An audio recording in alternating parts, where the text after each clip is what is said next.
Hello student, कैसे हैं? हम लोगों ने इनऑर्गेनिक का बहुत सारा क्वेश्चन कर लिया।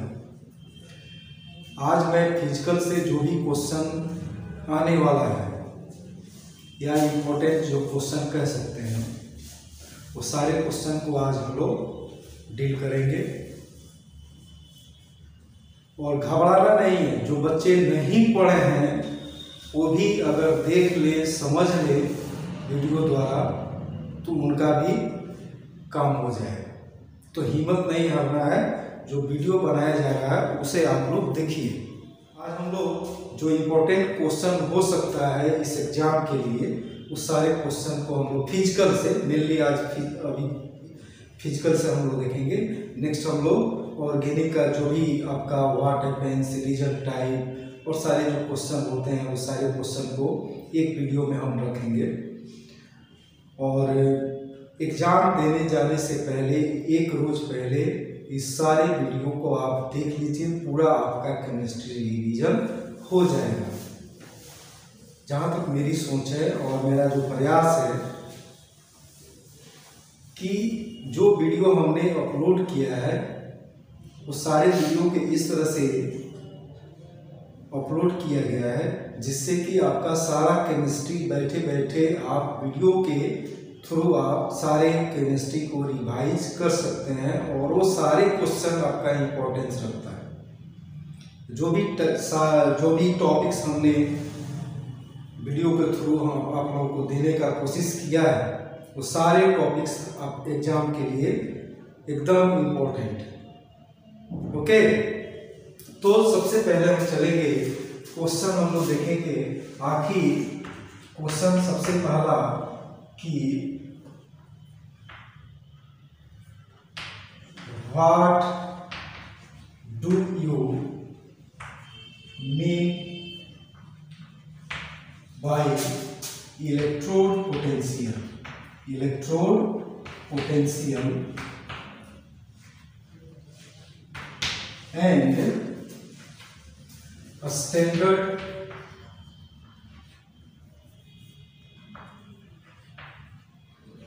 Electrode potential. ये क्वेश्चन हमेशा पूछा गया है।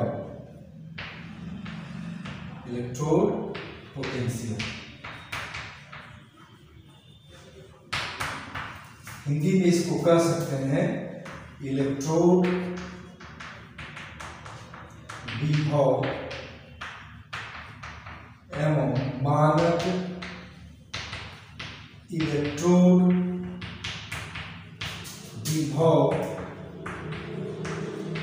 से क्या समझते हैं?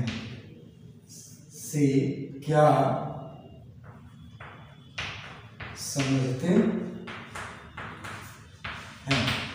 तो सबसे पहले हम लोग डिफाइन करेंगे इलेक्ट्रोड विभव को।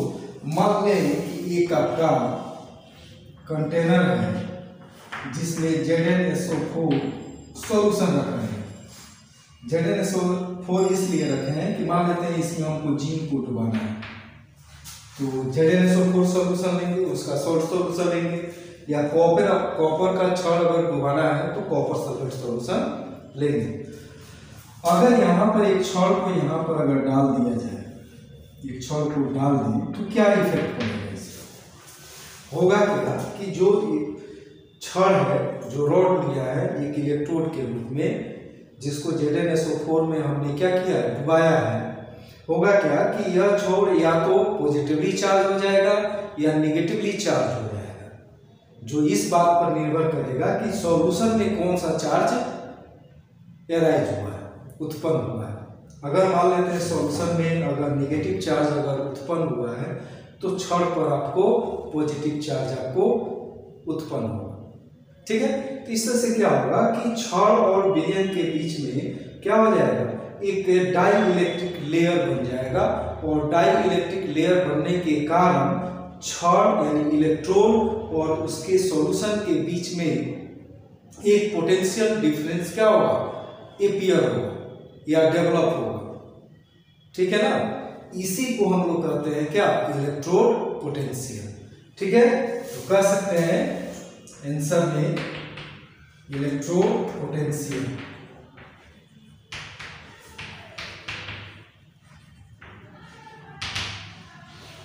यानी इलेक्ट्रोड विभव क्या है, तो कह सकते हैं कि when a metallic rod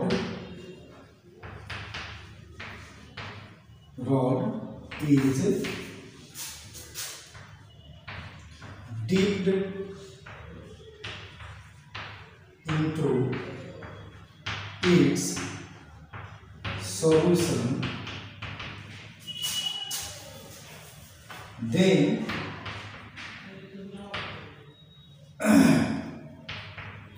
the rod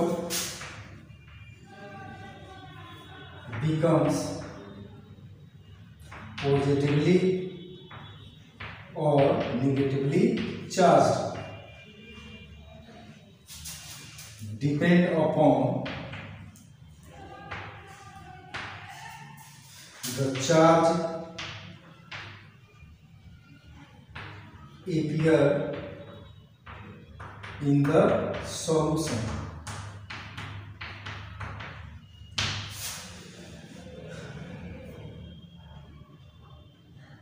Due to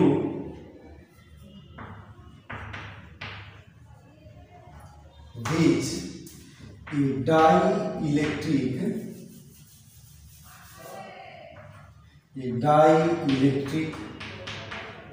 layer is established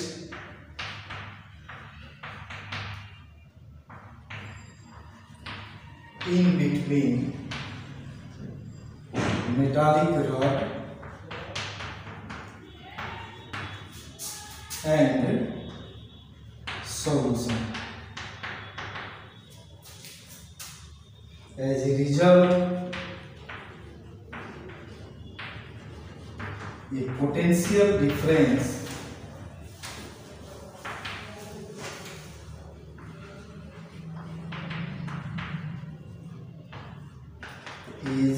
arises in between metallic rod and solution. This is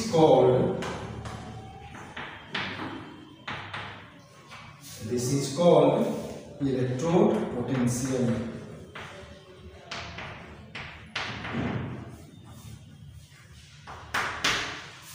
ठीक है, यानी when a metallic rod is dipped into its aqueous solution, then the rod becomes positively or negatively charged, depend upon the charge appear in the solution, due to which a dielectric layer is established in between metallic rod and solution.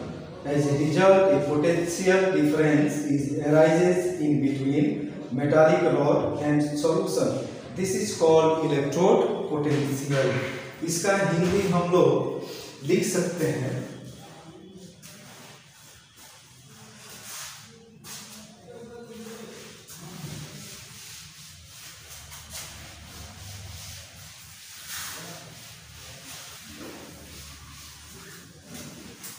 कि जब किसी धातु के छड़ को उसके Gillian में डुबाया जाता है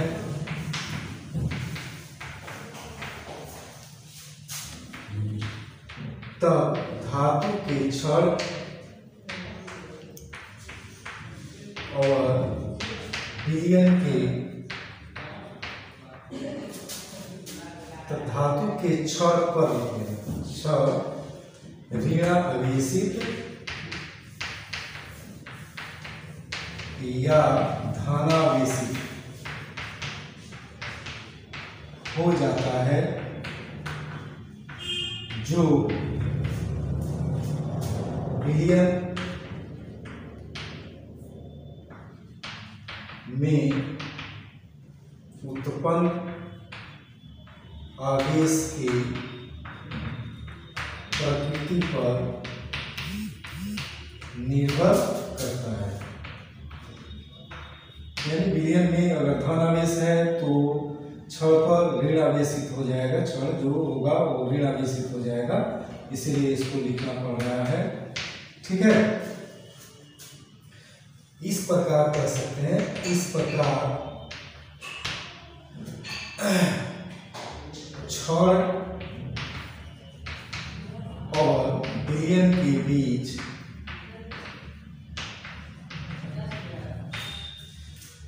एक डाई इलेक्ट्रिक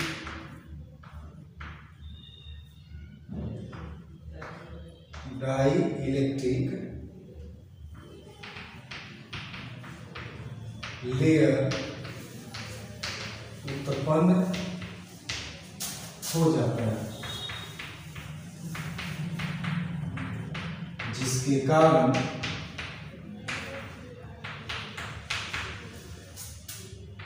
छड़ और विलयन के बीच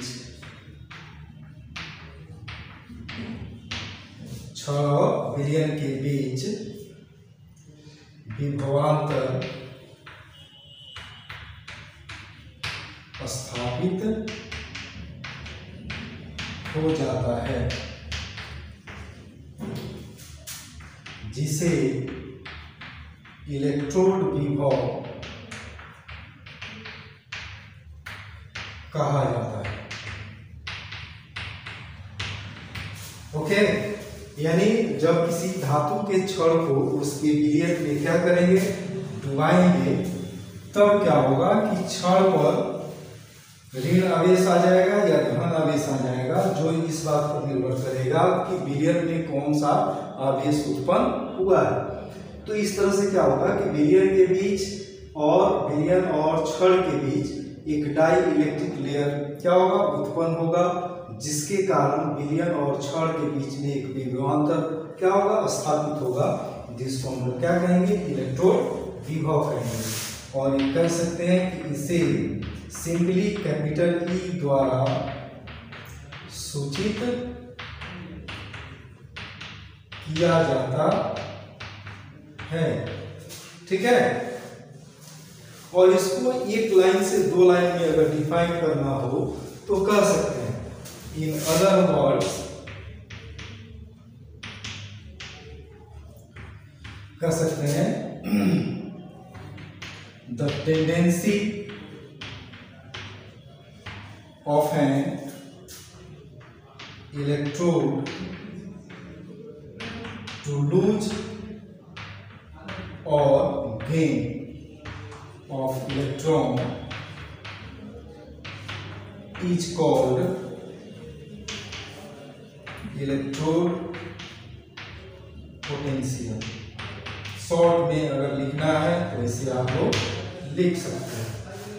ये कर सकते हैं दूसरे शब्दों में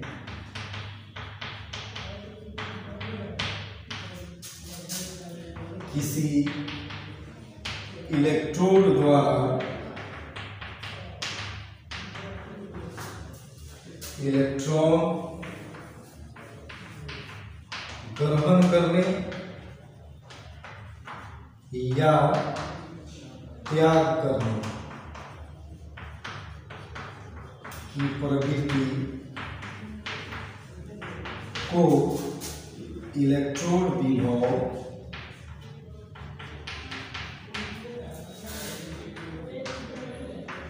कहा जाता है। ओके, इस तरह से क्वेश्चन आप लोग कर सकते हैं, इलेक्ट्रोड विभव को आप लोग डिफाइन कर सकते हैं। नेक्स्ट आपका क्वेश्चन है स्टैंडर्ड इलेक्ट्रोड पोटेंशियल। तो क्या है, माना कि एक स्टैंडर्ड बनाया गया, तो कब स्टैंडर्ड बनता है, जब उस अवस्था में किसी वैल्यू को क्या करते हैं हम लोग, प्राप्त करते हैं दिए गए अवस्था में। तो इसके लिए अवस्था क्या है, कंडीशंस क्या है, शर्तें क्या है कि टेम्परेचर आपका रूम टेम्परेचर यानी 25 डिग्री सी टेम्परेचर होगा। नेक्स्ट आपका दाब जो होगा 1 atm दाब होगा, और सॉल्यूशन जो होगा 1 मोलर सॉल्यूशन होगा। तब उसके लिए जो इलेक्ट्रोड विभव मिलेगा उसको हम लोग कहेंगे क्या, मानक इलेक्ट्रोड विभव, यानी स्टैंडर्ड इलेक्ट्रोड पोटेंशियल। क्या कंडीशन है, टेम्परेचर कितना होना चाहिए, 25 डिग्री सी टेम्परेचर होना चाहिए, दाब कितना होना चाहिए, प्रेशर 1 atm प्रेशर होना चाहिए। तीसरा कंडीशन क्या है कि सॉल्यूशन क्या होना चाहिए, 1 मोलर सॉल्यूशन होना चाहिए। तो कह सकते हैं यहाँ पर स्टैंडर्ड इलेक्ट्रोड पोटेंशियल, यहां से ये स्टैंडर्ड इलेक्ट्रोड पोटेंशियल, इसका हो गया मानक इलेक्ट्रोड विभव। क्या होगा अभी हमने समझाया है, कह सकते हैं कि the electrode potential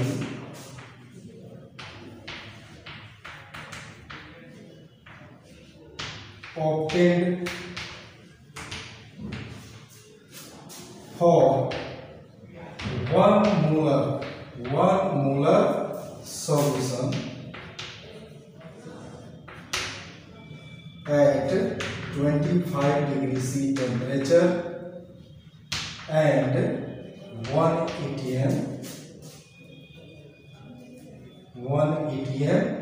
pressure is called a standard electrode potential।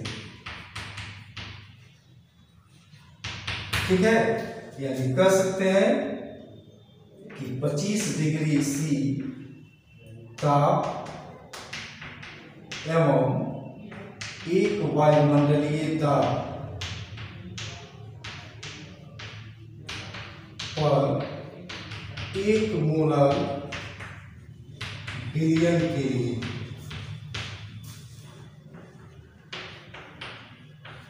जो इलेक्ट्रोड विभव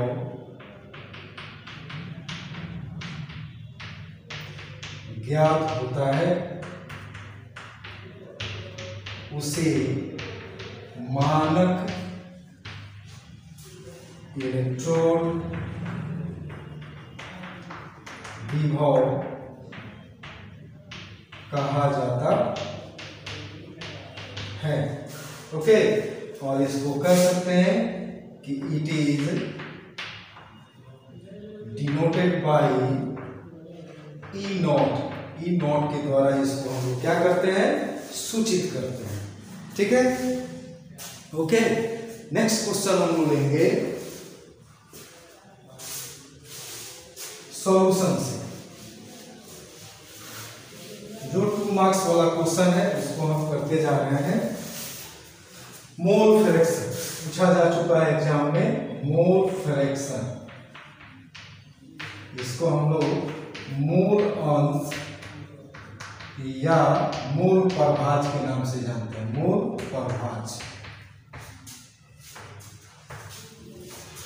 ठीक है, इसको एक एग्जाम्पल के तौर पर हम लोग समझने का प्रयास करेंगे। मान लेते हैं आप 3 दोस्त हैं, मनोज, अनुज और एक नाम ले लीजिए अनिल। ठीक है, एक आपका मनोज हो गए और एक हो गया अनुज और एक हो गए अनिल। तीनों कोई पढ़ लिख करके कोई एक बिजनेस करना चाहते हैं और बिजनेस करने के लिए पैसा चाहिए, और इन लोगों ने क्या किया, शेयरिंग किया। क्या किया, शेयरिंग किया। क्या चीज का, पैसा का। मान लेते हैं 100 रुपया बराबर मान लें 10,000 का कोई बिजनेस ये लोग करने जा रहे हैं। सपोज दैट मनोज ने यहाँ पर 35 रुपया का योगदान दिया। ठीक है, अनुज ने 25 रुपये का योगदान दिया, कितना हो गया 60, और अनिल ने 40 रुपये का तो हमने क्या बताया कि 3 आदमी हैं, मनोज, अनुज और अनिल। इन्होंने 100 रुपया के बराबर 10 रुपया अगर मान लिया जाए 10,000 रुपया, तो 100 रुपया के हिसाब से चले तो 35 रुपया मनोज ने दिया, 25 रुपया अनुज ने दिया और अनिल ने 40 रुपया दिया। इस तरह से टोटल आपका 100 रुपया होता है। 100 रुपया मान लीजिए 10,000 के बराबर है और बिजनेस स्टार्ट। और यहाँ पर अब क्या करना है, फायदा हो रहा है तो कंट्रीब्यूट भी करना पड़ेगा, शेयरिंग करना पड़ेगा फायदा का। तो उसको कैसे करें, तो देखना पड़ेगा कि किसका कितना अंश है। अगर मान लेते हैं मनोज का अगर अंश निकालना हो, ठीक है, 100 रुपया में 35 का क्या अंश है, तो 35 बटा कितना होगा, 100 करेंगे तो क्या आएगा 0.35। इसका आ जाएगा 25 बटा 100, इसका हो जाएगा 0.25। इसका 40 बटा 100, इसका हो जाएगा 0.40। इस हिसाब से जो फायदा टोटल होगा उसमें गुना करके निकालते चले जाएंगे, उसका फायदा दिलाएंगे। तो यहाँ पर रुपया के अंश अगर देखें हम लोग तो मनोज को कितना मिला 0.35, अनुज का अंश क्या रहा 0.25, आपका अनिल का क्या अंश हुआ 0.40। This is called mole fraction. अगर इसी रुपया को मोल में कन्वर्ट कर दें तो हमारा वो मोल फ्रैक्शन हमें मिल जाएगा। इसी को करते हैं, ठीक है। कोई भी सॉल्यूशन अगर बनता है तो 2-3 पदार्थ मिलकर भी कोई सॉल्यूशन बनता है, तो वो अलग अलग जो पदार्थ कंट्रीब्यूट करते हैं वो क्या किस रूप में करते हैं, मोल के रूप में करते हैं। अपना मात्रा जो होता है किस रूप में देखा जाता है, मोल के रूप में देखा जाता है कि ए बी सी ने कितना कितना मोल मिला करके कोई सॉल्यूशन बनाया। और जो टोटल मोल होगा उस मोल से, टोटल मोल से जब किसी पार्टिकुलर कंपोनेंट को, पार्टिकुलर अवयव के मोल को क्या करेंगे, डिवाइड करेंगे, तो वही आपका क्या हो जाएगा, मोल फ्रैक्शन हो जाएगा। ठीक है, अब समझ में आया। तो यहां पर देखते हैं मोल प्रभाज को, मोल अंश को कैसे डिफाइन करेंगे। तो ये क्या है, it is the ratio, it is the ratio of the number of moles of the individual component of the solution and total number of moles of the solution। यानी उस विलयन जो बना उसमें किसी एक अवयव का मोलों की संख्या और विलयन के कुल मोलों की संख्या के अनुपात को हम लोग क्या कहेंगे, मोल फ्रैक्शन कहेंगे। तो कह सकते हैं कि the ratio of the number of moles of a component of the solution and total number of moles, total number of moles of the solution is called mole fraction. एकदम आसान है बाबू, आप लोग अपने से अब लिख सकते हैं, यानी कह सकते हैं विलयन के किसी खास अवयव के मोलों की संख्या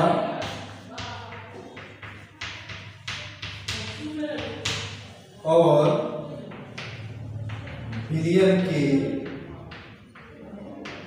कुल मोलों की संख्या, विलयन के कुल मोलों की संख्या के अनुपात को मोल अंश कहा जाता है। ठीक है, अब मान लें कि let number of moles of salt, विलयन में कोई विलेय होगा तो कोई विलायक होगा। तो number of moles of salt अगर मान लें स्मॉल है और number of moles of solvent यानी विलायक के मोलों की संख्या अगर मान लें कैपिटल है, तो टोटल नंबर ऑफ मोल्स क्या हो जाएगा, total number of moles of solution क्या हो जाएगा, विलेय के मोलों की संख्या प्लस विलायक के मोलों की संख्या। अब अगर निकालना हो सॉल्यूट का मोल फ्रैक्शन तो क्या करेंगे, number of moles of solute upon total number of moles of solution बराबर क्या हो जाएगा, सॉल्यूट का मोल की संख्या क्या है n, total number of moles क्या है, मोलों की संख्या क्या है n प्लस n। ठीक है, कंप्लीट। उसी तरह से अगर सॉल्वेंट का निकालना हो तो क्या हो जाएगा, number of moles of solvent on total number of moles of solution, ये आपका हो जाएगा विलायक के मोलों की संख्या n बटा n प्लस n। ओके, ये आपका मोल फ्रैक्शन को डिफाइन हम लोग ऐसे कर सकते हैं। ओके, नेक्स्ट हम लोग क्वेश्चन देखेंगे फैराडे का लॉ, बहुत इंपॉर्टेंट क्वेश्चन है। दोनों लॉ को यहीं पर डिफाइन कर दे रहे हैं।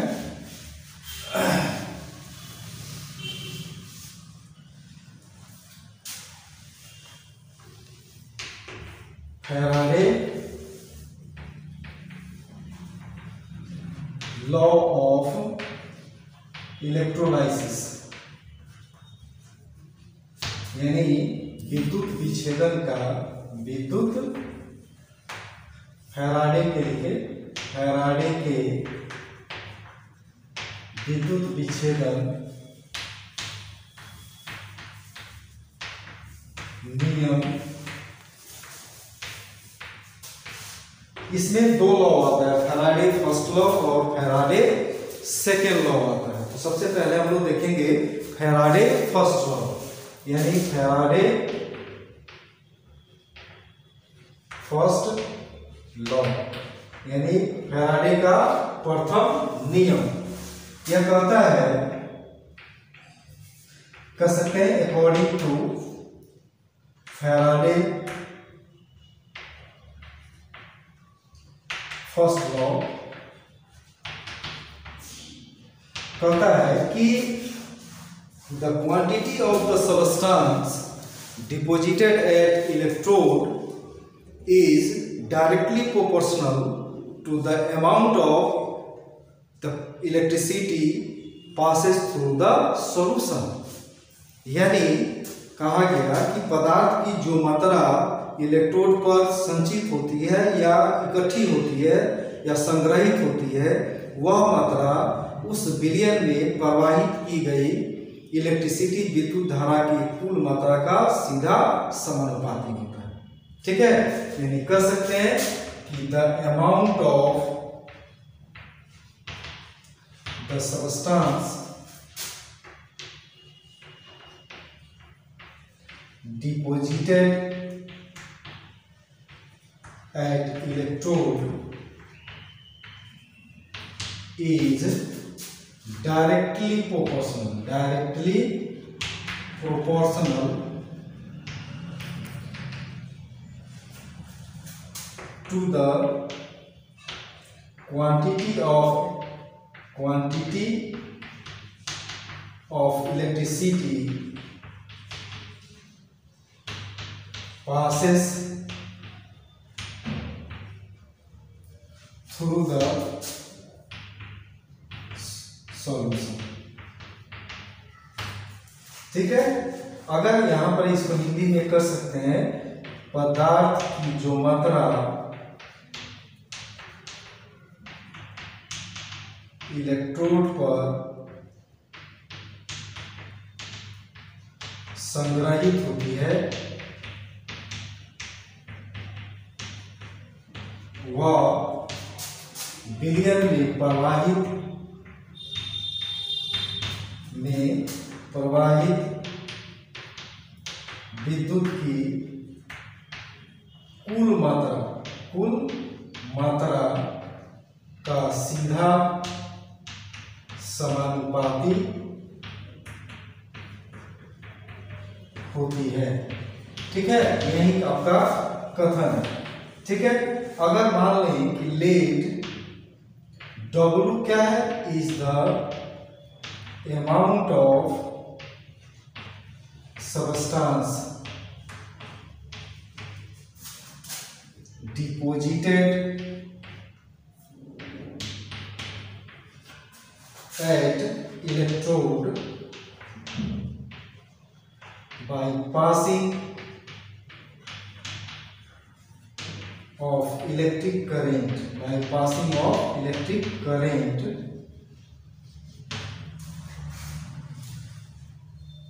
Q। 10, तो यानी कहने का मतलब कि माना कि इलेक्ट्रोड पर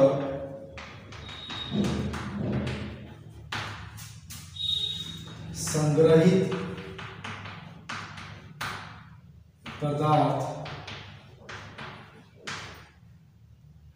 की मात्रा W ग्राम है, W ग्राम कर लीजिए। ठीक है, वे जो प्रवाहित की गई, जो Q कहेंगे, Q मात्रा में प्रवाहित की गई विद्युत धारा, विद्युत की कुल मात्रा है 10 कह सकते हैं। अतः अकॉर्डिंग टू लॉ कह सकते हैं कि W जो होगा डायरेक्टली प्रोपोर्शनल टू Q हो जाएगा। ठीक है, डायरेक्टली प्रोपोर्शनल टू Q हो जाएगा।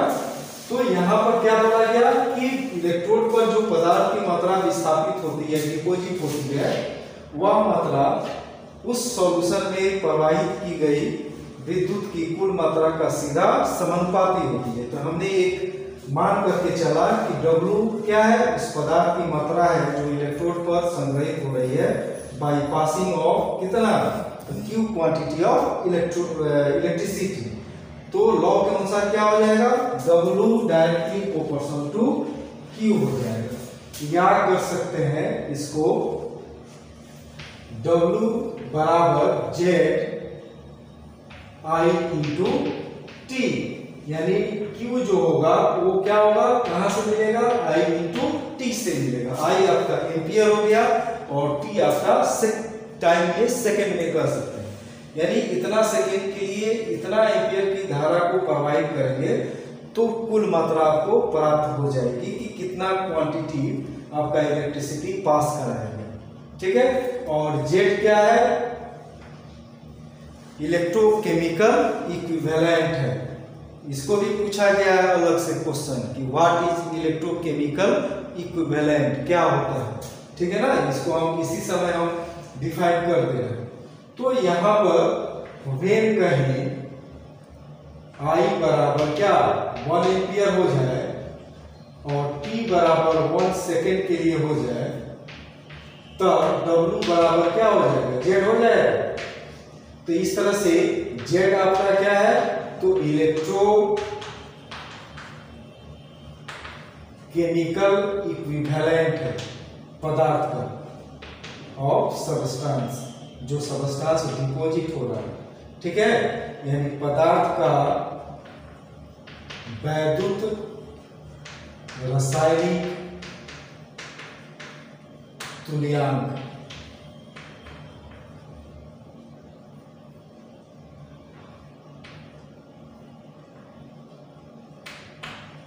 ठीक है, तो अगर इसको डिफाइन करना हो इलेक्ट्रोकेमिकल इक्विवेलेंट को, तो क्या कहेंगे कि द अमाउंट ऑफ द, इसको इस तरह से कर लेंगे कि electrochemical equivalent is defined as, कैसे, the amount of the substance deposited at electrode by passing of 1 ampere of current for 1 second, ठीक है, is called electrochemical equivalent. Okay, क्या हमने लिखा कि the amount of the substance deposited at electrode by passing of 1 ampere of current for 1 second is called electrochemical equivalent. क्या कहेंगे, पदार्थ की वह मात्रा जो 1 एम्पियर की विद्युत धारा को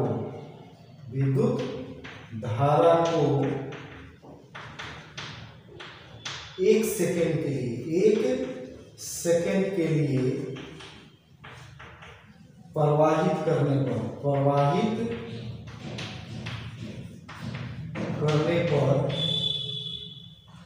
इलेक्ट्रोड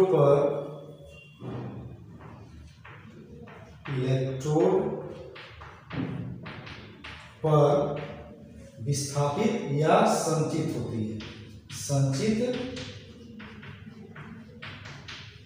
होती है, उस मात्रा को हम लोग क्या कहेंगे, तो इलेक्ट्रोकेमिकल इक्विवेलेंट कहेंगे। ओके, तो इसके बाद हम लोग देखेंगे फैराडे का सेकेंड लॉ देखेंगे।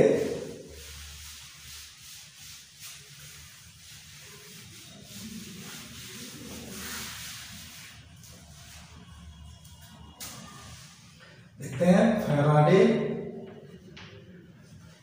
Second law. ठीक है, मान लें यहां पर 3 आपका इलेक्ट्रोकेमिकल सेल लेते हैं और इसमें एक में मान लेते हैं ZnSO4 ले लिया और एक इलेक्ट्रोड को इसमें लगा दिया। ठीक है, फिर दूसरा इलेक्ट्रोकेमिकल सेल लिया जिसमें CuSO4 घुला हुआ है और इसमें कॉपर के रॉड को यहाँ पर लगा दिया। तीसरा वैद्युत अपघट्य सेल लिया जिसमें AgNO3 का सॉल्यूशन लिया और इसमें Ag के इलेक्ट्रोड को लगा दिया। ठीक है, अब क्या करेंगे,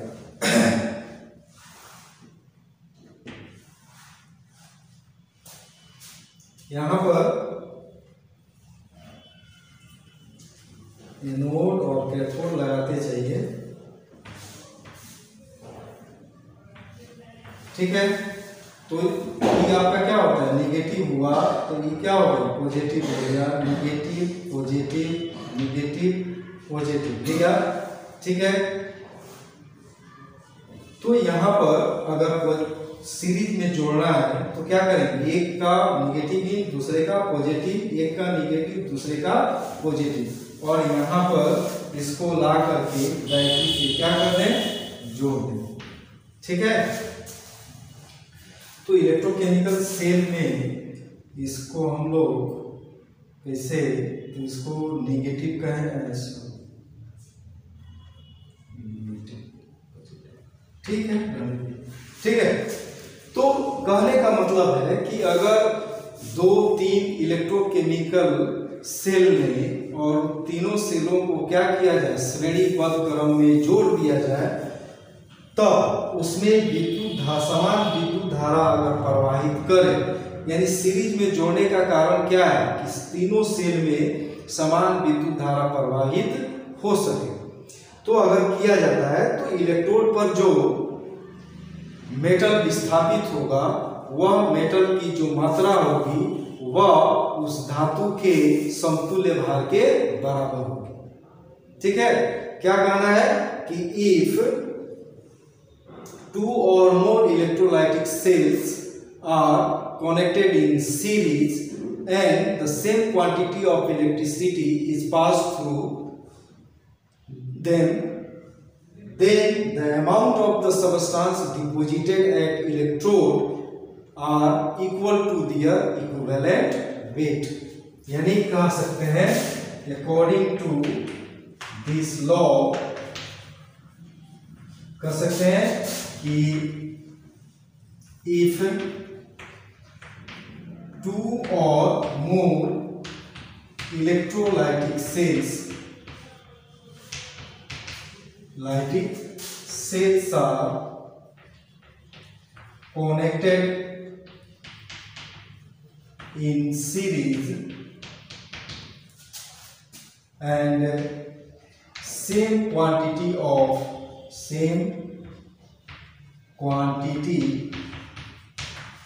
electricity is passes through the solution, then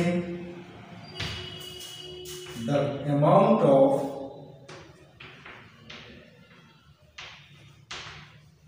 the substances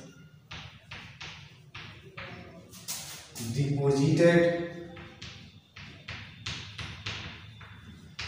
at electrodes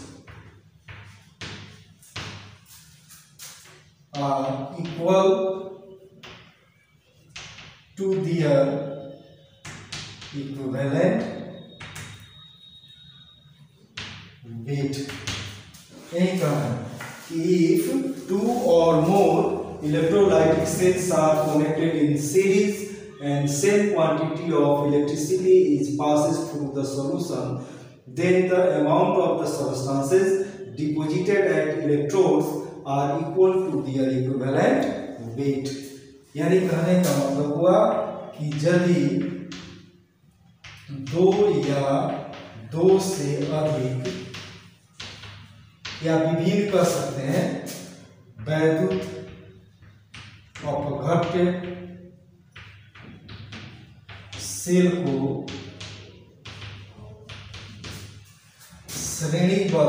श्रेणीबद्ध क्रम में जोड़ दिया जाए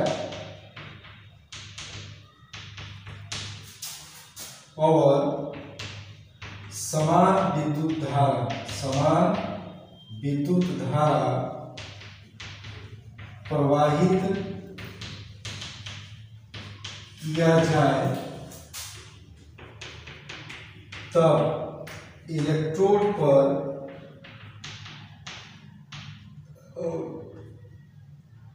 विस्थापित पदार्थों की मात्राएं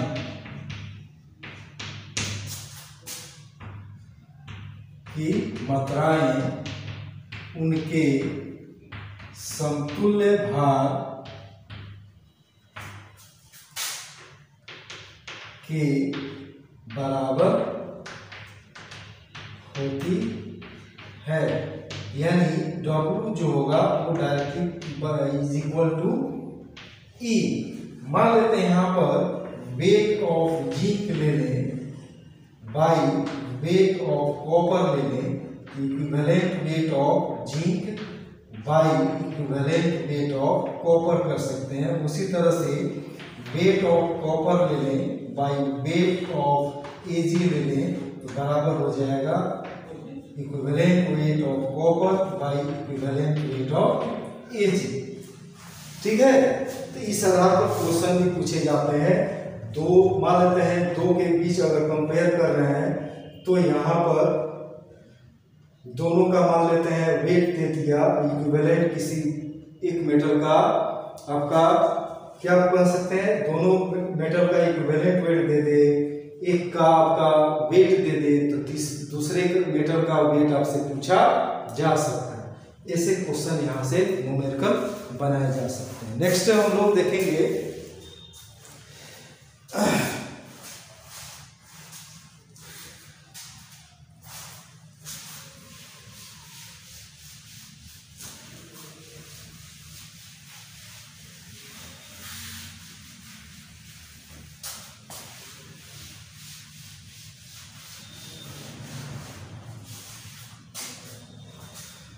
क्वेश्चन है what is osmotic pressure, what is osmotic pressure, परिसारक या परिसरण परिसारक दाब क्या है, या what do you mean by osmotic pressure, परिसारक दाब से आप क्या समझते हैं। ठीक है, तो इसको एक एग्जांपल से समझाते हैं, समझिएगा बढ़िया से। मान लेते हैं इस तरह का एक कंटेनर है, ठीक है, और यहाँ पर यू शेप का एक कंटेनर बना दिया है, ठीक है, और दो कंटेनर को दो भागों में कर दिया गया बाई सेपरेटिंग बाई एसपीएन, जिसको हम सेमी परमिएबल मेम्ब्रेन कहते हैं, अर्ध पारगम्य झिल्ली द्वारा दो भाग में इसको बांट दिया गया। एक तरफ हाई कॉन्सेंट्रेटेड सॉल्यूशन लिया गया, हाई कॉन्सेंट्रेटेड सॉल्यूशन लिया गया, और एक तरफ लो कॉन्सेंट्रेटेड सॉल्यूशन लिया गया। ठीक है, एक तरफ उच्च सांद्रता वाला विलयन और एक तरफ निम्न सांद्रता वाला विलयन रख दिया। ठीक है, तो होगा क्या, होता क्या है, होता यह है कि लो कॉन्सेंट्रेटेड सॉल्यूशन का मतलब क्या होगा कि जहां पर सॉल्वेंट की मात्रा ज्यादा है और सॉल्ट की मात्रा कम है, और हाई कॉन्सेंट्रेटेड सॉल्यूशन का मतलब हुआ जहां सॉल्ट की मात्रा ज्यादा है, सॉल्वेंट की मात्रा कम है। ठीक है, तो फ्लो ऑफ सॉल्वेंट मॉलिक्यूल किधर से किधर की हो जाएगा, जिधर ज्यादा सॉल्वेंट होगा उधर से जाएगा। लेकिन आप लोग एकदम इजी वे में समझेंगे तो यही कह सकते हैं कि हाई टू लो जाएगा, मत समझिएगा इसे। हाई कहने का मतलब कम हो गया सॉल्वेंट, लो कहने का मतलब सॉल्वेंट ज्यादा हो गया, विलायक की मात्रा ज्यादा है, तो ज्यादा से कम की तरफ जाएगी। तो यहाँ पर जो सॉल्वेंट मॉलिक्यूल का जो फ्लो होगा वो किधर से, लो कॉन्सेंट्रेटेड सॉल्यूशन से हायर कॉन्सेंट्रेटेड सॉल्यूशन की ओर होगा। अब देखते हैं कि दोनों तरफ एक पिस्टन लगा दिया जाए, दोनों तरफ क्या करते हैं, एक पिस्टन लगा दें, और आपको इस फ्लो को क्या करना है, रोकना है। तो किधर आप लगाइएगा बल, इस तरफ लगाएंगे, बल लगाइएगा या प्रेशर लगाइएगा, जिसके कारण इसका जो बहाव है वो क्या हो जाएगा, रुक जाएगा। This is called osmotic pressure. तो क्या कहेंगे कि द फोर्स और pressure applied to the higher concentrated solution to restrict मैंने क्या होता है, रोकना, to restrict the flow of solvent molecules, flow of solvent molecules from lower concentrated solution to higher concentrated solution when both the solutions, when both the solutions are separated by a semi-permeable membrane.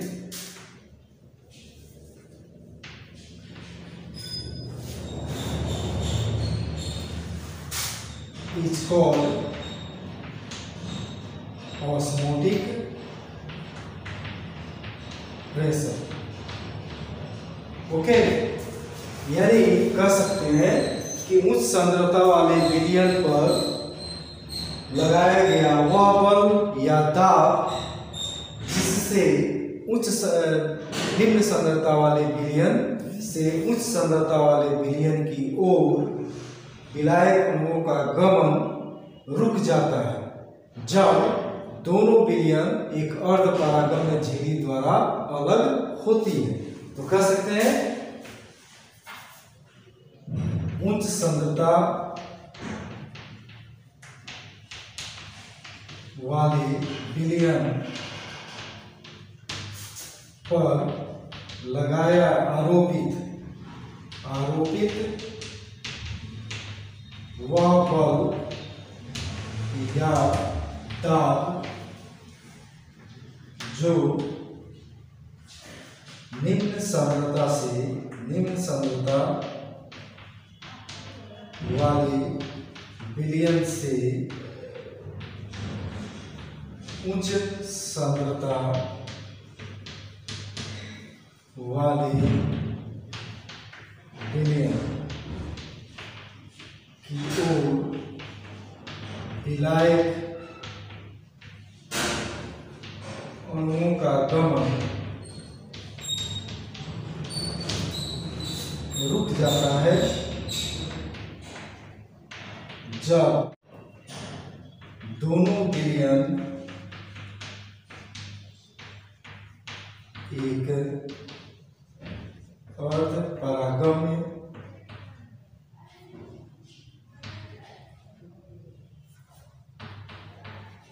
झिल्ली द्वारा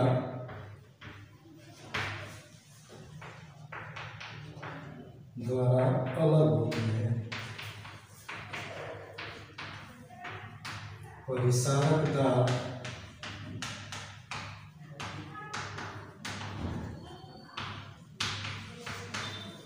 कहा जाता है।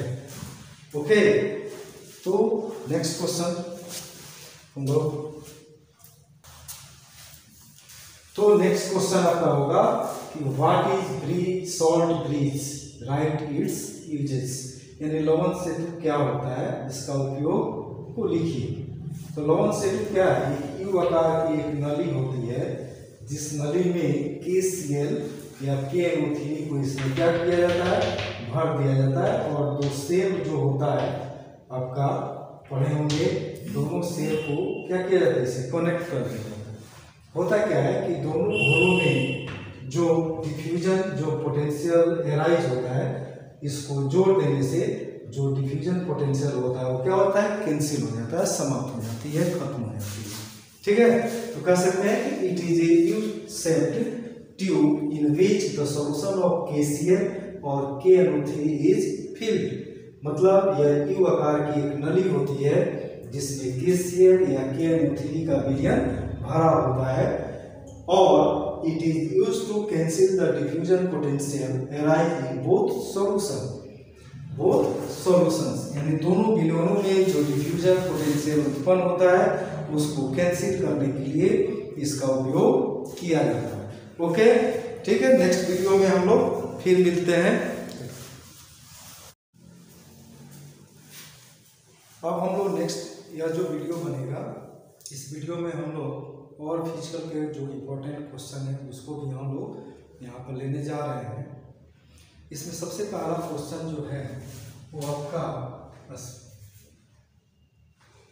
Define कर रहा है कि define specific conductivity and molar conductivity conductivity.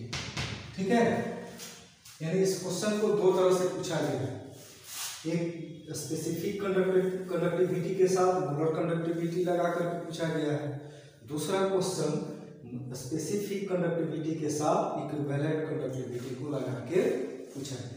ठीक है ना, तो हम बाद में हम लोग इक्विवेलेंट कंडक्टिविटी हम डिफाइन कर देंगे, हो जाएगा। तो विशिष्ट चालकता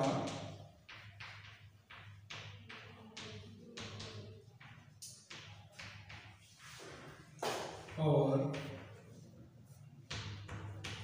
मोलर चालकता, molar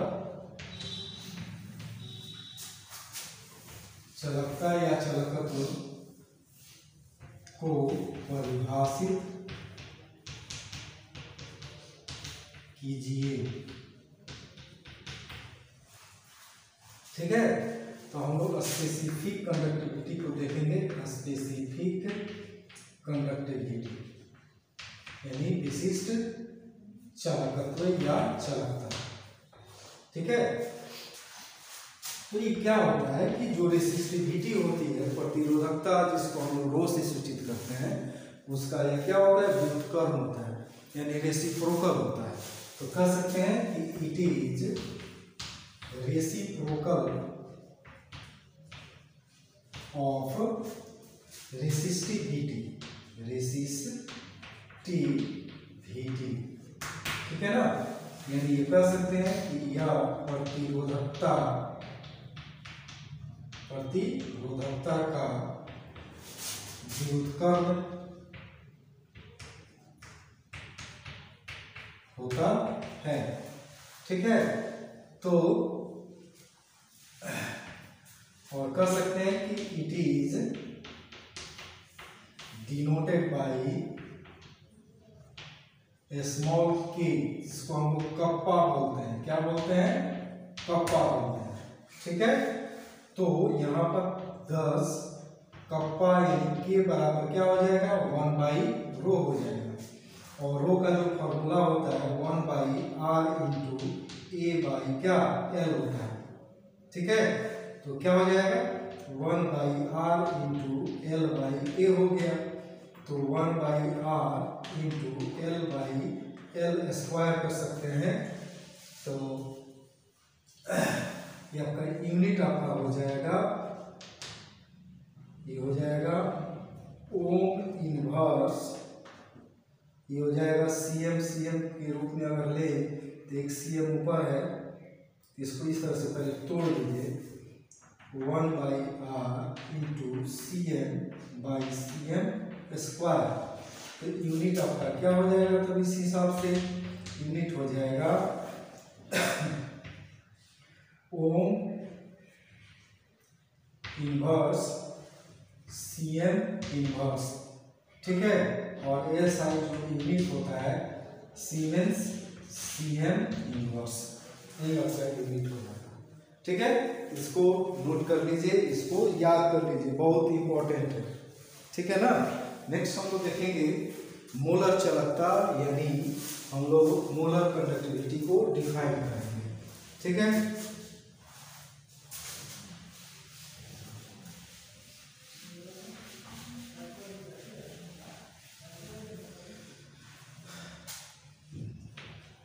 molar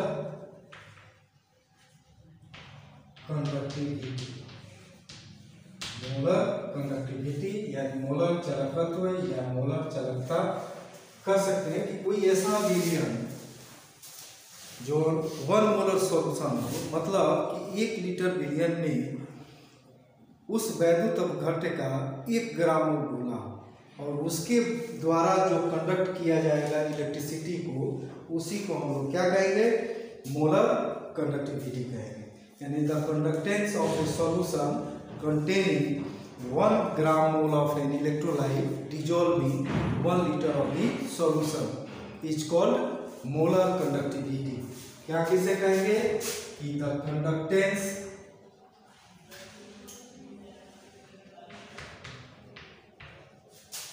of the solution containing 1 gram mole of an electrolyte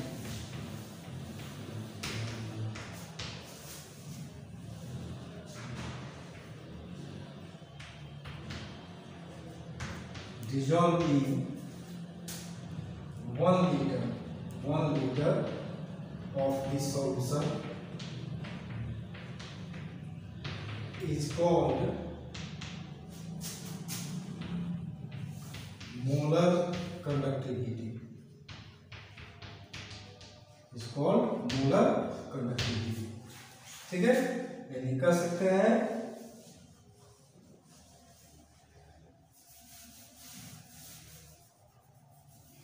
Hindi में कह सकते हैं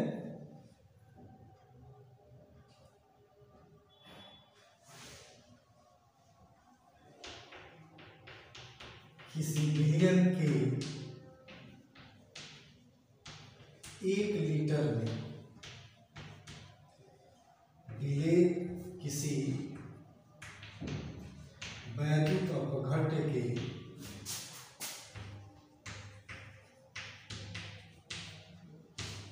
1 ग्राम मोल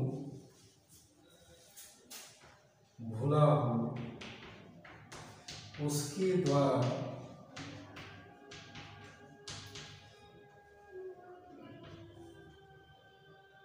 विद्युत के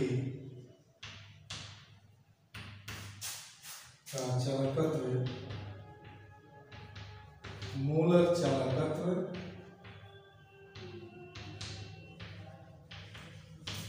कहलाता है। और इसको कह सकते हैं it is denoted by mu के द्वारा इसको डिनोट करते हैं। तो म्यू बराबर हो जाएगा के गुना क्या भी, ठीक है। यानी भी क्या हो गया कि वह बिलियन का वह आयतन जिसमें विलेय का यानी सॉल्यूट का 1 ग्राम क्या हो घुला हो, या उसको जब निकालेंगे तो यह हो जाएगा के गुना आपका 1000 बाई क्या सी हो जाएगा। सी हो गया नंबर ऑफ ग्राम, ठीक है ना, नंबर ऑफ ग्राम और कितना बोला है। तो इस हिसाब से के गुना क्या हो जाएगा 1000 बाई सी आपका हो जाएगा न्यू बराबर। तो यहाँ पर हम लोग के का यूनिट मालूम है, के का यूनिट क्या हो जाएगा आपका, के का यूनिट हो जाएगा ओम इनवर्स सीएम इनवर्स हो जाता है। और नीचे आपका कॉन्सेंट्रेशन है सी आपका क्या हो गया मोलर कॉन्सेंट्रेशन हो गया।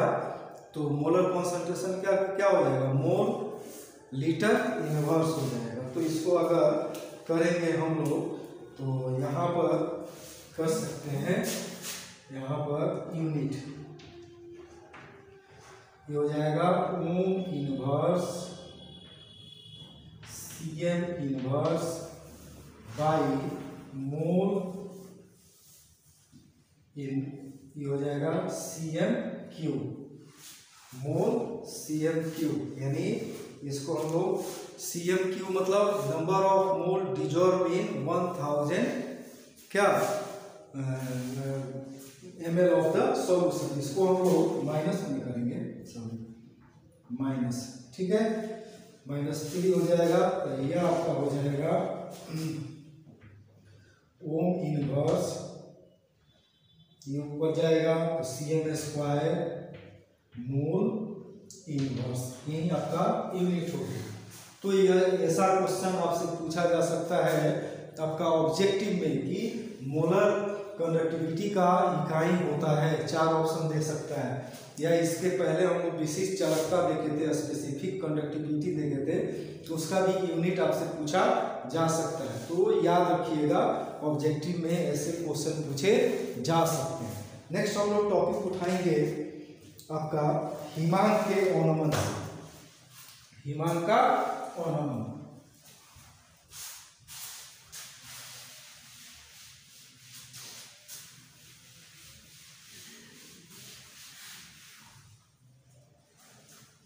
क्वेश्चन है what do you mean bye depression of freezing point, freezing point, ठीक है। ऐसे क्वेश्चन 2 मार्क्स में पूछे जा सकते हैं, लेकिन इसके साथ हम लगा दे रहे हैं explain Raoult law, Raoult law को भी इसी में हम जोड़ दे रहे हैं, ठीक है ना। तो 2 क्वेश्चन हो जाएगा कि हिमांक के ऑर्नामेंट से संबंधित आप रोल्ट लॉ को भी लिखें या हिमांक और नमन से क्या आप समझते हैं? 2 क्वेश्चन हो जाएगा आपसे, ठीक है, या लॉन्ग क्वेश्चन में ऐसे क्वेश्चन पूछे जा सकते हैं। तो कह सकते हैं हिमांक के और नमन से आप क्या समझते हैं? रॉल्ट के नियम का वर्णन करें। इससे संबंधित जो रॉल्ट ने नियम दिया था उसका आपको क्या करना है? एक्सप्लेन करना है, ठीक है। तो यहाँ पर सबसे पहले हम देखें समझे यहाँ पर कि मान लेते हैं एक कंटेनर है और कंटेनर में मान लेते हैं सॉल्वेंट के रूप में आप H2O लिए हो और यहाँ पर मान लेते हैं सपोज दैट ग्लूकोज को आप घुला दिए। ग्लूकोज को आपने क्या किया? घुला दिया।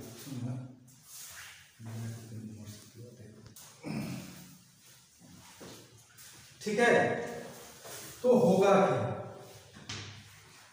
कि वाटर का जो मान लेते हैं अभी ग्लूकोज को नहीं घुलाए हैं तो वाष्प दाब तो काफी है, लेकिन जैसे ग्लूकोज को यहाँ पर घुला देंगे तो वेपराइजेशन कहाँ से होगा? ऊपरी लेयर से होगा, अपर लेयर से ही होगा। तो जैसे ग्लूकोज को घुलाएंगे अपर लेयर पर ग्लूकोज के मॉलिक्यूल भी आ जाएंगे जो वोलेटाइल नेचर का नहीं है, वाष्पशील नहीं है, घुलनशील नहीं है। तो क्या होगा कि जो वेपराइजेशन की जो मात्रा है वो क्या हो जाएगी? घट जाएगी, जिसके कारण फ्रीजिंग पॉइंट क्या हो जाएगा? घट जाएगा। इसी घटना को हम लोग क्या करते हैं? फ्रीजिंग पॉइंट, लोअरिंग ऑफ या डिप्रेशन ऑफ फ्रीजिंग पॉइंट कहते हैं, ठीक है ना। तो कह सकते हैं कि व्हेन सिंस कह सकते हैं कि since the vapour pressure of pure solvent is higher than solution, ठीक है। यानी चूंकि कह सकते हैं कि चूंकि शुद्ध विलायक का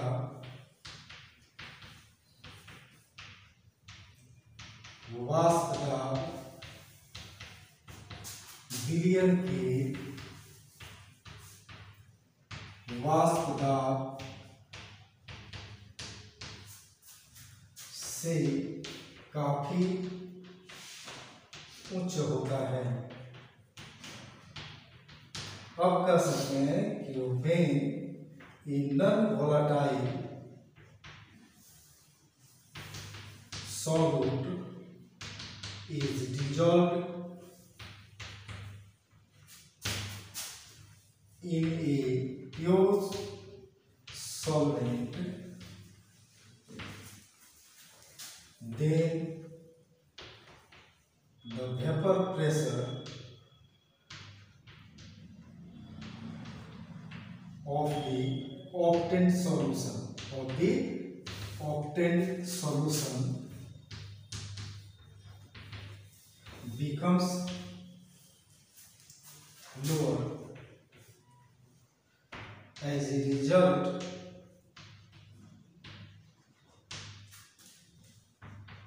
the freezing point of the solution becomes lower, ठीक है। this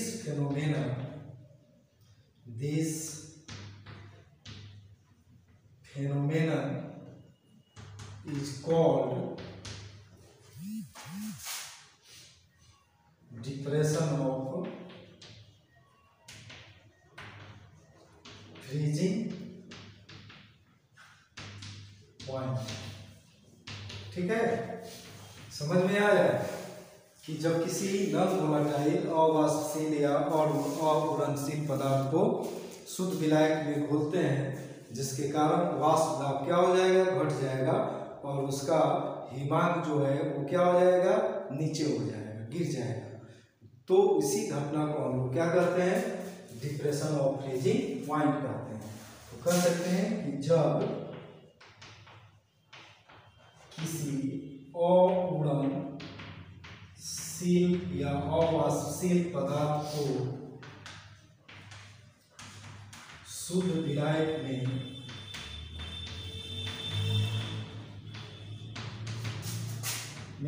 घोला जाता है, तब प्राप्त विलयन का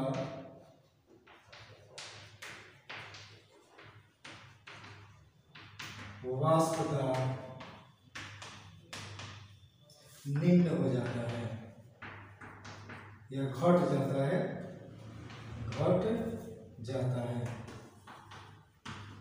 जिसके कारण विलयन का हिमांक भी घट जाता है। इसी घटना को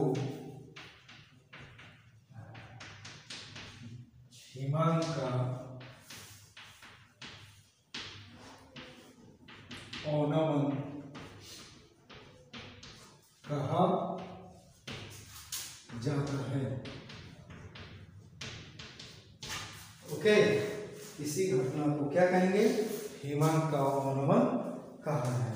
ओके, तो नेक्स्ट हम लोग इसका रॉड लॉ देखेंगे। रॉड लॉ 2 है इसका, दोनों को एक्सप्लेन कर रहे हैं, ध्यान से समझिए इसको, बहुत इंपॉर्टेंट क्वेश्चन है। जो भी क्वेश्चन एक्सप्लेन आज हम कर रहे हैं तो सभी के सभी इंपॉर्टेंट क्वेश्चन हैं, उसको देखिए, जरूर देखिए, समझिए और याद कीजिए। नोट्स लेके बैठिए, जो भी नोट्स पढ़े हैं, याद किए हैं, वहीं से याद करना स्टार्ट कीजिए, ठीक है। चाहे यहाँ से उठाइए और याद कीजिए, कुछ नहीं है आपके पास तो यहीं से आप उसको एक बार 2 बार वीडियो देख करके उसको याद करने का कोशिश कीजिए। हम लोग देखेंगे रॉल्स फर्स्ट लॉ,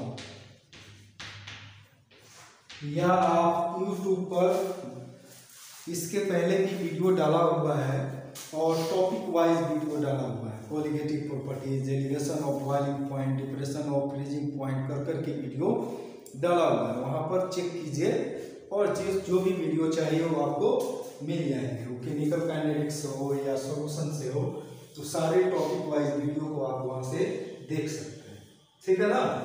तो यहाँ पर रॉल्स लॉ कहता है कि जो डिप्रेशन ऑफ फ्रीजिंग पॉइंट होता है, और इसको याद कर लीजिए कि it is denoted by delta TF, it is denoted by delta TF के द्वारा इसको सूचित करते हैं, ठीक है ना। हिमांक के अवनमन को क्या चीज से सूचित किया जाता है, तो डेल्टा TF के द्वारा। तो रॉल्स फर्स्ट लॉ का कहना है, फर्स्ट लॉ के अनुसार कि जो विलयन का हिमांक अवनमन होता है वह विलयन के मोलर सांद्रता का सीधा समानुपाती होता है। मतलब कह सकते हैं according to this law the depression of freezing point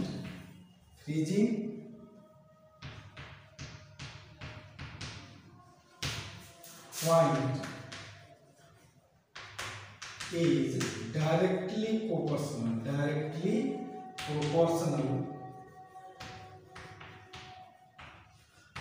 to the molar concentration। कौन सा, तो मोलर नहीं, molar concentration of the solution। Okay, यानी the depression of freezing point is directly proportional to the molar concentration of the solution। यानी हिमांक का औनमन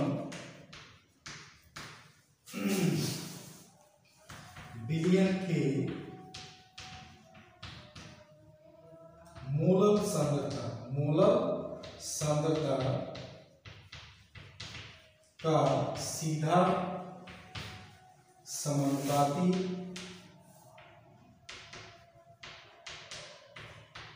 होता है। Okay, यही कहना है। तो 10 कह सकते हैं delta T F directly proportional to C F, या डेल्टा टी एफ बराबर के एफ गुना क्या हो जाएगा सी एम। तो या डेल्टा टी एफ बराबर के एफ इंटू आपका क्या हो जाएगा, मोलरता का फॉर्मूला क्या हो जाएगा, W into 1000 by M into A in gram. ठीक है, यही आपका फॉर्मूला हो गया। ठीक है, ये आपका फर्स्ट लॉ हो गया। सेकेंड लॉ है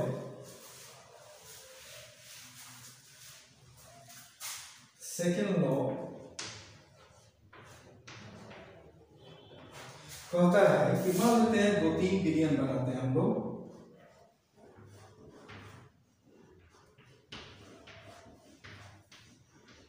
2-3 बिलियन लेते हैं, सभी में सॉल्वेंट के रूप में वाटर ले लिया। ठीक है, और इसमें सपोज दैट मान लेते हैं 1 ग्राम मोल आपका ग्लूकोज को मिला डाल दिए।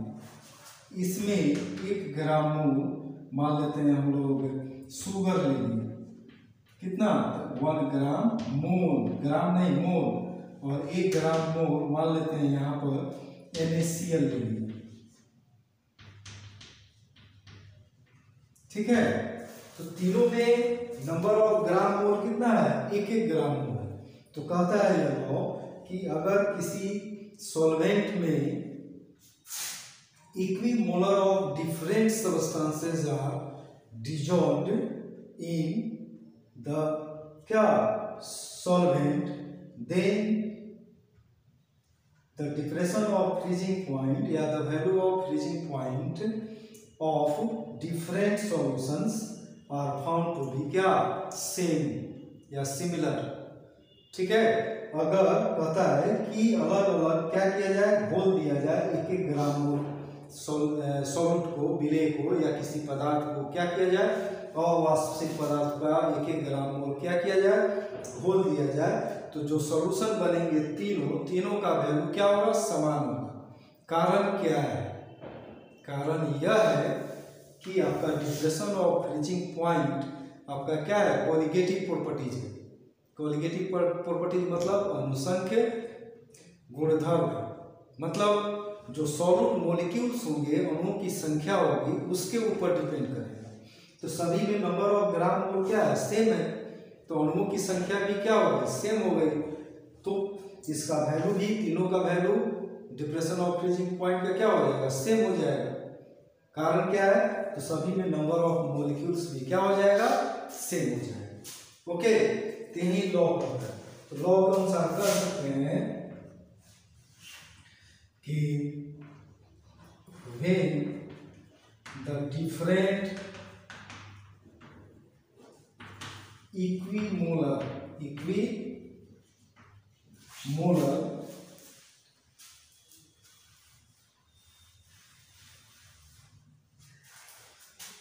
substances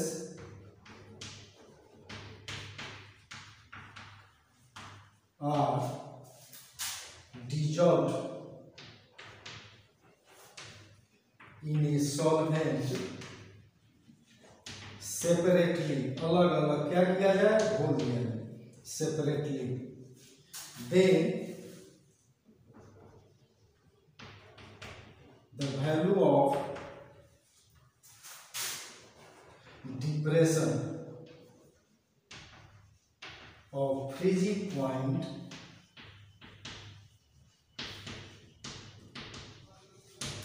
found to be similar, ठीक है। ये निकालने का मतलब हो गया जब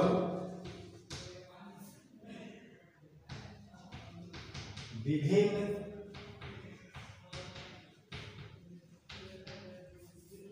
पदार्थों की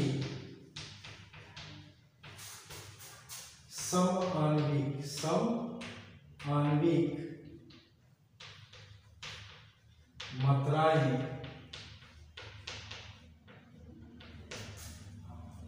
किसी विलायक में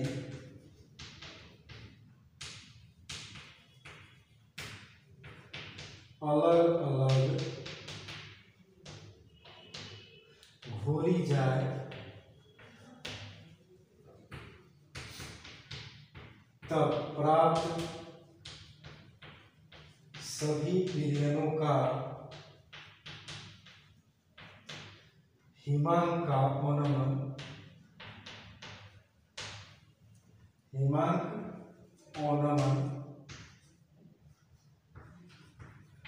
का मान भी समान पाया जाता है। यही है लॉ। ठीक है, तो फर्स्ट लॉ देखा हमने और सेकेंड लॉ देखा।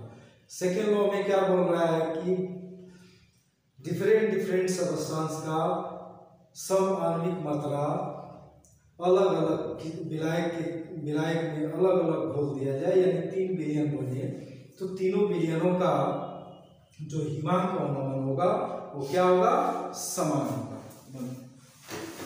ठीक है।